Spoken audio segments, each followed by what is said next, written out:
Kita beralih ke informasi berikutnya, pemirsa. Pelaksanaan pemilihan 240 kepala desa di Kabupaten Banyuasin yang berlangsung serentak pada 17 November mendatang dipastikan akan menerapkan protokol kesehatan yang ketat guna menghindari lonjakan kasus COVID-19 pasca Pilkades serentak.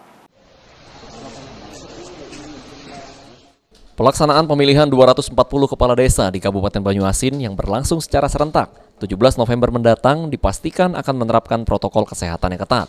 Penerapan prokes dimulai dari masyarakat yang akan menggunakan hak pilihnya dalam Pilkades dengan wajib memakai masker, menjaga jarak, dan mencuci tangan menggunakan sabun.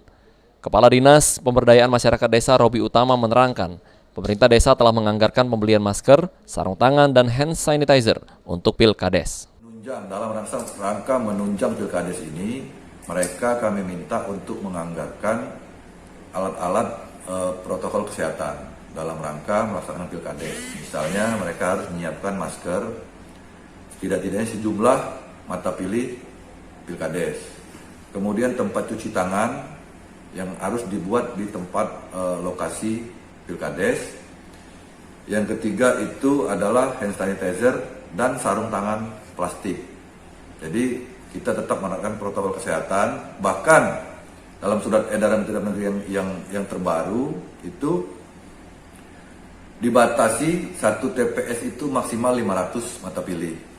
Artinya kalau ada 1000 mata pilih dalam satu desa, dia harus dibagi 2 TPS. Nah, itu dalam rangka kita untuk melaksanakan protokol kesehatan, menekan penyebaran. Saat Pilkades sendiri dibatasi per TPS jumlah mata pilih sekitar 500 orang, dengan anggaran yang digunakan sekitar 14 miliar rupiah. Di Banyuasin ada beberapa kecamatan yang menggelar Pilkades secara e-voting, yaitu Kecamatan Betung, Rantau Bayur, Talang Kelapa, Tanjung Lago, Rambutan, dan Sembawa. Sulaiman, PAL TV.